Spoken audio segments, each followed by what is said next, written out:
The Penguins, they need quite a lot this summer, so why not go shopping on the free agency market and in the trade market?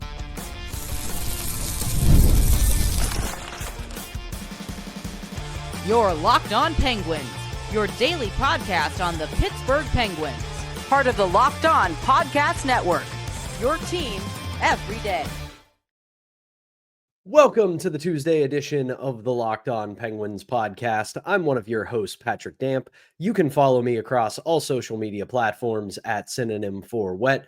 Joined as always, once again from the beach, the one and only Hunter Hodes. You can follow him on Twitter at Hunter Hodes. You can give our show's Twitter account a follow at LO_Penguins. And of course, as always, we appreciate you making us part of your daily routine because we're your team every day. Don't forget, we are free and available wherever you get your podcasts, as well as YouTube. And if you follow us on YouTube, make sure you've hit that notification button to make sure you're among the first to know when we drop our daily Monday through Friday episodes. Hunter, let's dive right into it. We are still awaiting the announcement of a hire of a coach. It's June 3rd. The June 1st self-imposed deadline is long in the past now for these Pittsburgh Penguins. So not a lot to talk about on that front, so we're not going to talk about that today. So let's have a little bit of fun. The Penguins, they are a team in transition, as Kyle Dubas likes to say. That means we're going to see a lot of moves over the next few years that range from head-scratching to exciting to even downright bad. But as I often say on this podcast for this moment in time for the Pittsburgh Penguins, you got to remember they're not trying to be good. They're not trying to win right now. They're looking to build towards a future where they can be a consistent contender. And when you do that, you're going to get a lot of draft picks. You're going to try to pick high in the draft. You're going to take a shot on second chance guys. So let's start with one that is reportedly on the trade block, and it is a team that Kyle Dubas has dealt with as the Penguins president and GM in the past, and that is the Vegas Golden Knights. And that is defenseman Nicholas Hague. This is a guy who, if you are the Pittsburgh Penguins, should be on your list. Well, Pat, I do got to say, hopefully we don't see any more head-scratching moves or just flat-out bad moves. I know not every GM is perfect, but I still want to keep those at a minimum going forward, even though the Penguins are rebuilding for this year. But yes, Nick Hague is definitely someone who I have been keeping my eye on over the last week just because his name has really surfaced in trade rumors. We've discussed Bowen Byram a little bit and why, I'd be a fan of acquiring, but you'd have to do it at the right price, and you also have to get the right partner for him. So, again, a little bit of buyers beware there, even though I still like the player not as much as some other fans do. But Nick Hague, even though his underlyings were a little bit down this year, I still feel like when you look at his first few years in the league, this is someone who can be a really steady, reliable two-way defenseman. He can play in the top four. That's one of the Penguins' biggest needs during the offseason. And the Penguins can kind of help out the Golden Knights a little bit here while also helping themselves. You saw that, or the Penguins tried to do this a couple of years ago, Pat, when they acquired Riley Smith. That was the summer where they were trying to give this core one last push for the playoffs before obviously it didn't go well. Then they pivoted to what you're seeing right now. But they traded for Riley Smith to also help out Vegas because Vegas wanted to sign Ivan Bardashev that summer. They were able to get their wish. They traded Riley Smith here, open up some cap space. And I think with Vegas here, they have some cap space this summer, but not nearly enough. I think they want to be fairly aggressive this summer. I'm sure they're not happy with the way they went out against the Oilers. And I see them as a team that could be a strong contender to sign Mitch Marner this summer. Again, I know they don't have the cap space for it right now, but trading someone like Hague, trading someone else, that opens up the necessary cap space to sign someone like Marner, and then in turn for someone like Hague, it gives the Penguins at least a second pairing defenseman for next season. They don't have a true top four defenseman on this roster right now, so he would very much fill that need. He's good in his own zone, can bring a little bit of offense, and I really like his two-way play. His underlyings these last few years, they are a bit down, below 50% in terms of shot attempts, but the 3 years before that, he was well above 50%. I think that's more in line of the player that he is than what we've seen a little bit lately. And this year, again, I'm not going to sit here and say he was bad. I just think he does have a little bit more to give, and I think he could definitely show that here in Pittsburgh. So, yes, I would at least make the call to the Golden Knights to see what they're looking for when it comes to someone like Nick Hague. Still, also, Pat, relatively young. So I would be all in favor of going out and getting Nick Hague, even though, again, some of the underlyings this year were a little bit concerning, but I think he can rebound. He's 26 and he is currently an RFA. So essentially you would be trading for his rights, which you have to figure wouldn't come at that big of a cost, because essentially kind of situation. And essentially, if Vegas is doing what they always do, where they're trying to free up cap space to make the big splash, getting an RFA's rights would not exactly cost you a ton. You look at the way Nick Hague plays. Again, he's 26 years old, doesn't light up the score sheet, but plays very responsible two-way hockey. You don't see a player like that costing a whole lot, especially if you go to arbitration with him. He might get a little bit of a pay bump, but where the Penguins are right now and for what they need wouldn't be a particularly bad option to help them out. And I look at a player like that, it's exactly the kind of player that you want to take advantage of, because 26, he's played a lot of very good hockey. He was obviously part of a lot of their big runs. The other thing I think that wouldn't be that big of a deal is the Riley Smith thing. He didn't really want to leave Vegas. He's obviously back there now. That was a big problem. Maybe Nick Hague's dedicated to Vegas, but he wasn't an original Golden Knights misfit like Riley Smith was. That was part of his biggest problem, was he was part of that first group. It was really special. And then getting traded in that ruthless way didn't sit well with him, and he wanted to go back. I don't think you would run into that problem with Hague, and it would really help your blue line. Another RFA I don't want to say would be on the Penguins' radar, simply because it's in division. There's obviously a lot of history between these teams. But if there's a possibility, I want to get your thoughts on this, because I feel like you'll have a pretty solid take on it, is a guy like Keandre Miller. We will see what happens with him in the Rangers, but it's another player where you look at his body of work. He's been in the league for a few years. He's been up and down. He's had some solid moments. He's had some not so solid moments. But again, 25-year-old defenseman, NHL experience. And while he's had some tough moments, you can see the potential there for him to be a building block moving forward. And that's the thing. The potential is there, but he has too many consistency issues, at least for me right now. When he's on, bona fide top four defenseman, has a great long reach, really good with his stick, good in the offensive zone, can break up plays in the defensive zone. Again, that's when he's on. But when he's off, leading too many chances, he's way out of position, he's not driving any offense, he's not good in transition. And you kind of saw a lot of that this year with the Rangers. And don't get me wrong, people. I know how rough of a year it was this past year for the Rangers. They were a mess all over. A lot of their guys from last year that had career years were not nearly as good this year. They made a coaching change. For sure, he got extended. They hired Mike Sullivan. They want to take another stab at this next year. But I feel like the Rangers are still going to look a lot different. There's been a lot of rumors out there that the Rangers are kind of open for business and that they're ready to wheel and deal to try and make another run at this with their core for next year under new coach Mike Sullivan. And they also don't have too much cap space right now. It's going to have to be dollar in, dollar out, or they're going to have to open up some cap space to sign some of their pending RFAs. You mentioned Keandre Miller, Will Cooley, Pat. He's also an RFA there. He had a really good year there. He's not going to be too cheap for next year for the Rangers. So, again, I would at least make the call if I were Kyle Dubas, but the biggest thing for me with Keandre Miller, like the player, but I want him to be more consistent. That's the biggest concern I have. When it comes to the UFA market, I'm sorry, man. This market stinks. It's really bad. It's kind of like last year, and if you want to say it's worse, I would not disagree with you. Brent Burns is out there, but again, he's old. The Penguins aren't going to be in that market. Dmitry Orlov had a terrible playoffs for the Hurricanes.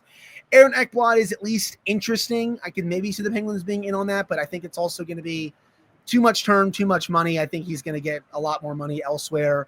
Ivan Provorov, no thanks. Jeff Petrie, no thanks. We've done that experiment.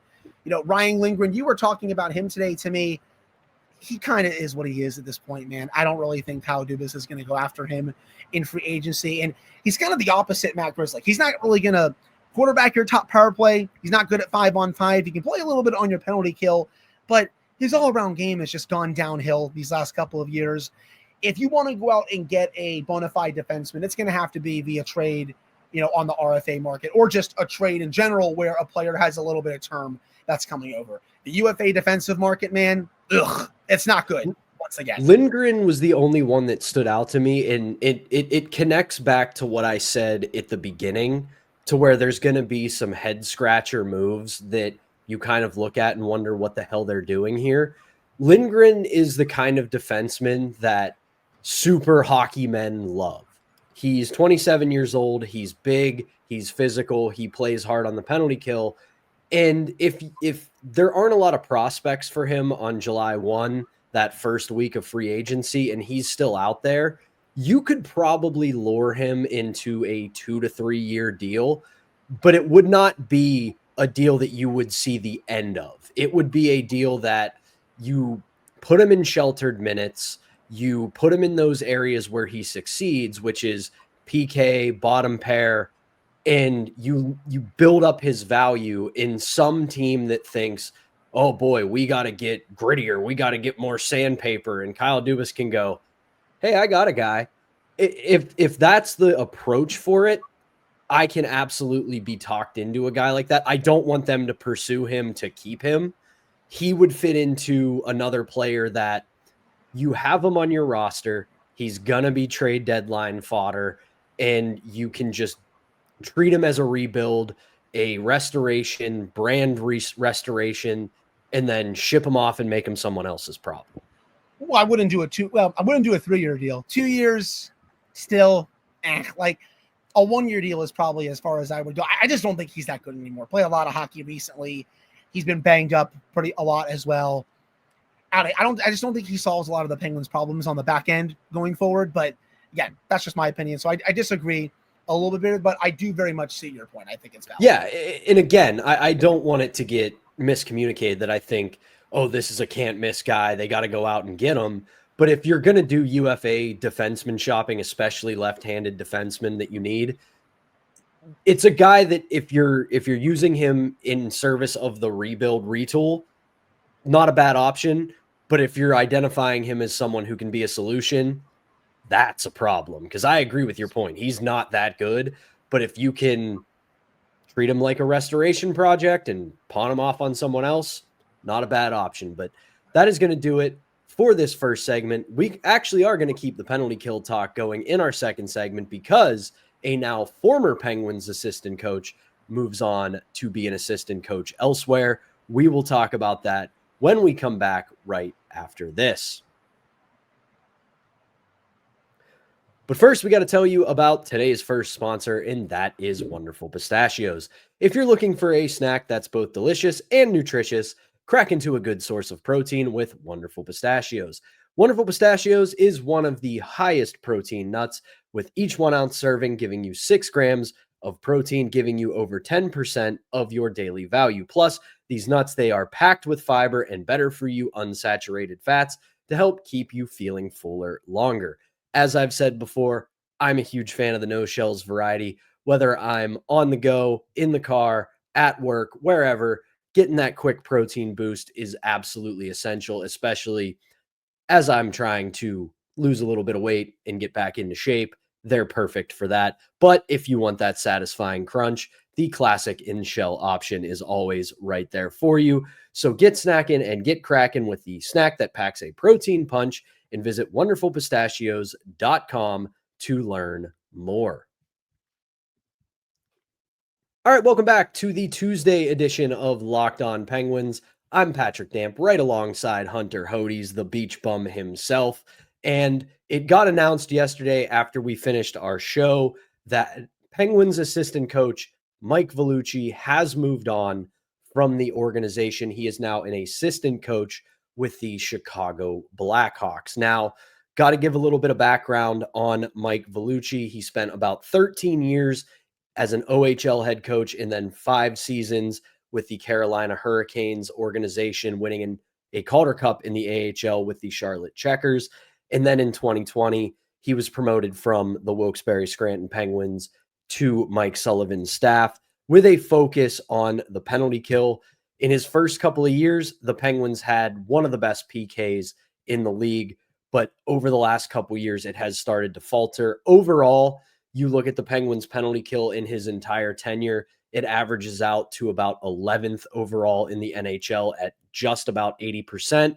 And this is kind of a chicken and an egg discussion for us, Hunter. Was it the coach? Was it the personnel? To me, man, it's a bit of both. You saw the personnel this year. They struggled quite a bit. Achari, Nieto were out there quite a bit on the penalty kill. They didn't work out. Even someone like Brian Russ, who usually is one of the better penalty killers, he wasn't nearly as good on the PK this year. I know Chris Letang has been getting a lot of PK minutes recently, but he also wasn't playing nearly as good on that unit as he used to. And I feel like coaching was a bit part of it as well with Vellucci. It felt like he was asking some of the players to be a bit more passive on the penalty kill, a bit more conservative. They weren't being as aggressive this year as they normally were. They finished this year, Pat, 18th in penalty kill. And you're probably hearing that, people, and you're like, oh, well, that's not too bad. It's a little bit below average. Yeah, but then last year they finished 11th. And as you said, the rolling average since he came on was right around that 10th, 11th range. So when you're a bona fide top 10 team in penalty killing, that's fairly good. But there was a big dip this year, and it was both coaching and it was personnel. Giving up too many zone entries, not pressuring the puck carrier when the other team was in the zone, giving up too many high danger chances, asking too much of your goalie, and the players also weren't executing their duty. So I think A, maybe a little bit of a new personnel change up for next season, and B, getting a new coach in here to really help that unit could pay huge dividends, because the unit, it started out okay to start the year, but then it kind of really faded down the stretch. There were way too many stretches where they were giving up a goal in the PK a game. And again, that's not acceptable at this point. I'm not going to sit here and say it was, the Islanders PK, which had been a problem for the last few years, and some of these other teams, but it's still not where I wanted it to be. So, I wish Mike Vellucci all the best going forward, but I do think it'll be good to have a new fresh set of eyes coming in here to help the PK, and maybe them changing up the personnel a little bit. Yeah, I'm right there with you in that I look at it as it's a little column A, a little column B. When he first got to the Penguins, the personnel was certainly better. It was a better roster, had more at his disposal, and he used it to his advantage to give them a solid PK, because you look at how well he did the penalty kill did the first couple years, consistently in the top 10, if not in the top 5, for how good they were. And then you compare it to the rolling average now at the end of his tenure, where they end up 11th overall. That's because the last couple years, it really dragged down the average because they weren't as good. And I compare it very similarly to the power play, where adjustments needed to be made 2 years ago that weren't made. What do you know? They make that adjustment this year, and they have one of the best power plays in the league. That adjustment wasn't really made on the other side of it with the PK. And you brought it up. Their smell a little bit. Like, they were switching Crosby and Malkin off different units. They put Matt Grzelcyk on the top power play unit. They made some tweaks to the system. I think you got to do something similar here with the PK going forward. And that's exactly what I was getting into. You brought that up, that they were a little bit more passive. Now, you wouldn't expect this Penguins roster to be a power kill. They just don't have the personnel to do that. 100%. But in reality, they were a lot more passive at the point of attack. You brought up the zone entries. They gave those up very consistently all season long, just giving teams free passes across the blue line, when that is the best place to attack if you're a PK, because if you disrupt a zone entry, even if you don't send it all the way down to the other end of the ice, hell, if you send it to the other blue line, that's a tough scramble for a lot of power plays, even the best ones, to get regrouped and back together, whether they're through the neutral zone. You send it all the way back, they got more room to operate and figure things out. They were very passive at the blue line, and then in zone, they were pretty content to let teams move the puck. Now, on one hand, there's no issue with letting teams play patty cake on the outside, because if that's the case, they're wasting their own time. They're not getting good looks, but they weren't getting to their spots. They weren't closing off lanes. They were allowing cross ice passes into high danger areas. And like I said, it kind of falls on both. The personnel didn't put forth the effort they needed to, whether that's for will or for skill. And then Vellucci, on the other hand, didn't make the necessary adjustments to give this power play a chance to succeed. well, penalty kill. But yeah, I know what you mean. And I know the Penguins don't have the personnel to run this, but the Carolina Hurricanes, I know they have their faults, but to me, they are the gold standard for what a penalty kill should look like. I know they're one of the only 3 teams in the league that can run a power kill, but I was really watching that unit during the playoffs, and they have all their guys sitting at the blue line, waiting for zone entries. They're aggressive with their stick checks, and they don't allow even anything, even when a team is lucky to get a zone entry. They get their sticks into shooting lanes. They get their bodies into shooting lanes. They're very aggressive with their pressure. If the Penguins can even do a fraction of that next season, the penalty kill will improve from 18th to, whatever number that they will. So again, that's kind of the gold standard for the league. Again, Penguins, they don't have that type of personnel, but I still want them to, maybe get as close as they can to somehow running it. Just be more aggressive. Block more shots. Get your sticks into shooting lanes a bit more. Don't allow these free passes in the high danger areas and all that stuff. I felt like these were way, way too many throughout the course of the season. And I do think a new assistant coach can really help with that. And maybe switching up the personnel like David Quinn did at times this year with power play can really pay huge dividends. Again, I don't think they're going to be able to run a penalty kill like the Hurricanes, but if you can run it at a fraction of them, like even a small little fraction of it, I think you'll notice a big improvement. Yeah, that would be absolutely huge. And we're still waiting on the announcement of a coaching hire, so we'll see who comes along with that and what they do when it comes to the PK, as well as any moves that they might make this offseason, giving them hopefully better personnel on the penalty kill. But that is going to do it for our middle segment. When we come back, we're going to continue our season in review series, but it's going to be a little bit different. We are going to talk about 2 of the young goalies in the Penguin system. You certainly know who they are. We're going to have a discussion about that when we come back right after this.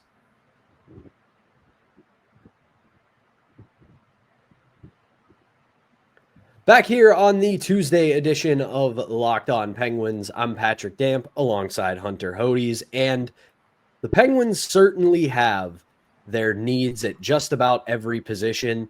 But if there's one of them, it's at least in the system that they don't have many needs, it is goaltending.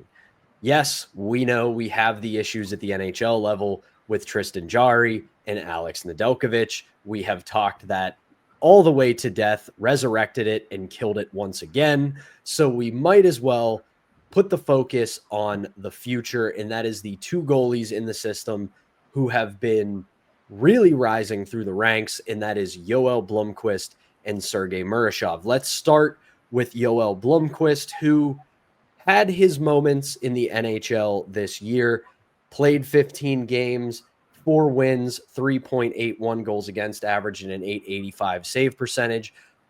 A lot of that you can chalk up to his second stint in the NHL this year, rather than when he started the season in Pittsburgh due to injury. But as I've said before, don't take a ton of stock into his second appearance, because this was a team that was not very good. It was not attempting to make the playoffs, and it was a brutal defensive team, and it was just the wrong decision to keep him in the NHL for his development. But I like a lot of his game, and before we get into Murashov, it does feel like he is going to have a lot to prove.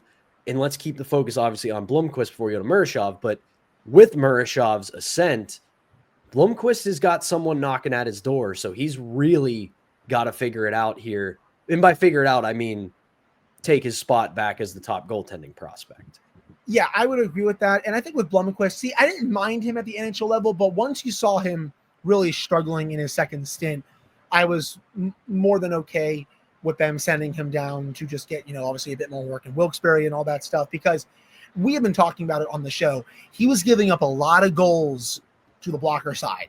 And I was like, okay, 1, okay, that's fine. 2, okay, I'm starting to notice something here. The ones that got, 3 to 4 to 5, I'm like, okay, there's an issue right now, because you can see that NHL players were really targeting that area when he was in net. And I still want him to fine-tune that a little bit. Once he does, I think he's going to be mostly fine, especially as he fine-tunes other parts of his game too.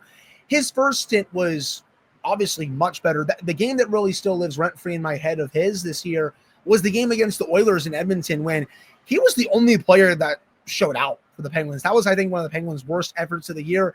And he was keeping them in that game period after period after period, heck, shift after shift after shift, just making timely save after timely save. He just wasn't getting any help. And I felt so bad for him because he was showing that, hey, like, I have what it takes to play in the NHL. Yeah, I know he was a bit inconsistent in his second stint, but that game, even though it's one game, he at least showed that, yeah, I can make NHL quality saves at this level.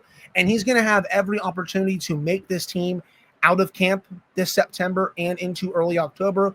We have to see what they decide to do with Jari and Ned, if they decide to run it back with those two, if they move one of them via trade, buy one out, all that good stuff. But no matter what happens, Yoel Blumquist is going to have a shot at this team this fall, and I think he has a good shot at making it no matter what. With regards to Murashov, he proved that he was too good for the ECHL. Yes, people. His playoff numbers, they were not good. Wheeling did not play well in the playoffs, but he also did not get any goal-scoring help. So for as bad as they were, I'm still not going to blame him too much just because he really got no help in that series.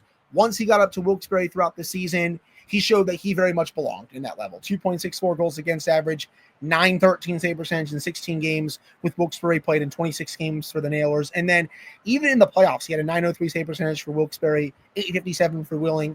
And, you know, he's still developing. We keep getting some comments on our YouTube channel. We even get some DMs saying, like, man, like, I want to see Murashov play, 30 to 35 games at the NHL level this year. I think we got to pump the brakes a little bit here. I think he's going to start next season with Wilkes-Barre. He's going to be very much in consideration to be the starting netminder for that team, especially if Blumquist makes the Penguins out of camp. And that's where I want him to be. I want him to get a starter's workload if he wins that gig, see what he can do, and then if he really blows away expectations with that, then okay, maybe a little later on in the season, in the second half when the Penguins are probably out of it, you can maybe bring him up for a small sample size and see if he sinks or swims at the NHL level. But I think for the most part next season, he still needs to be in the AHL unless he really, and I mean really, blows you away during training camp. But I don't think that's probably going to happen. I think still for next season, you got to keep developing him in Wilkes-Barre. You hit on the biggest question mark that I have for Sergei Murashov, fair or not. And I understand that it's 1 year and we will see what happens. But yes, he did not get much run support, if any, during Wheeling's playoff run, which was the undoing of the Nailers, was they just couldn't score. Right. But you also look at some of his numbers down the stretch, whether it's in Wilkes-Barre or in Wheeling, and he starts to fade a little bit. Not a lot, but he fades a little bit. And the question I have to see now for the next step in his development, again, might be fair, might not be fair, is can he handle the grind of a North American professional season? Because we have seen this with multiple goaltenders over the last decade or so in Pittsburgh, is they start off hot. They start the season looking like they should be in the Vezina conversation. They should be, an all-star. And then once you start getting into the dog days, you start getting into February, in March, they start tailing off. And you wonder, okay, does it need to be workload management? Is he just not ready for a full-time starter's gig? And Murashov's going to get that opportunity at the AHL level because of how good he was.